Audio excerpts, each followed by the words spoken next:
இப்பல்லாம் நீங்க பார்த்தீங்கன்னா, மக்கள் நெறைய பேர் கோயில்ல போய் சாமி கும்பிடுறத விட, நான் தான் கடவுள், நான் தான் பெரிய சாமி, நான் குறி சொல்றேன், அப்படி இப்படின்னு சொல்லிட்டு உட்கார்றாங்க பார்த்தீங்களா? அவங்க கிட்ட போறவங்க தாங்க ரொம்ப ரொம்ப ஜாஸ்தி. நான் என்ன சொல்றேன் அப்படின்னா, உங்களுக்கு மன கஷ்டமா இருக்கா? ரொம்ப கஷ்டமா இருக்கா? கோவிலுக்கு போய் அந்த அம்மன வேண்டுங்க. சிவன வேண்டுங்க. எல்லா கஷ்டமும் தீர்ந்து போயிரும். அத விட்டு போட்டு நான் தான் சாமி அப்படின்னு சொல்லிட்டு இருக்கிறாங்க பாருங்க, அவங்க பக்கத்திலேயே நீங்க போகாதீங்க. நம்ம மனக்குமுறல புரிஞ்சுக்கிற ஒரே ஒரு தெய்வம் அப்படின்னு பார்த்தீங்கன்னு வச்சுக்கோங்களேன், கடவுள் மட்டும் தான். அதனால உங்களுக்கு என்ன கஷ்டமா இருந்தாலும் அவன்கிட்ட போய் முறையிடுங்க. அவகிட்ட போய் முறையிடுங்க. அத விட்டுட்டு என்கிட்ட இந்த சொல்லுவாங்க பார்த்தீங்களா, பூசாரி கிட்ட போய் சொன்னா ஆட்டோமேட்டிக்கா சாமி கிட்ட போய் சேர்ந்துரும் அப்படின்ட்டு. அதெல்லாம் சும்மாங்க.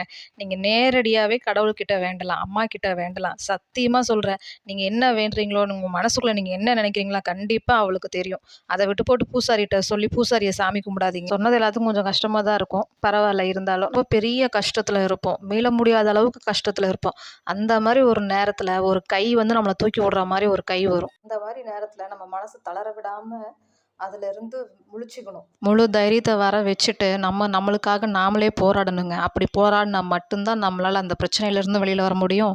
அந்த கஷ்டத்துலருந்தும் வெளில வர முடியும். நம்மளுக்காக யாரும் போராட மாட்டாங்கங்க. நம்மளுக்கு வேணும்னா நாமளே தான் போராடணும். அதனால தான் சொல்றேன், மனசு தளர்ந்துராதீங்க. என்னைக்குமே நம்மளுக்கு நாம மட்டும் தாங்க கார்டியனு. அதுக்கு முன்னாடி நாம நம்மள முழுசா நம்பணும். நம்மளால முடியும் அப்படின்ற ஒரு நம்பிக்கை நம்மளுக்கே வரணும். அப்படி இருந்தா மட்டும் தான் நம்மளால அதுலருந்து வெளில வரவே முடியும் பார்த்துக்கங்க. அதனால நம்மளால முடியும். கஷ்டப்படாதீங்க. சரிங்களா? எல்லாம் சரியாயிடும். நான் சொன்னது பிடிச்சிருந்தா லைக் பண்ணுங்க. பாய்.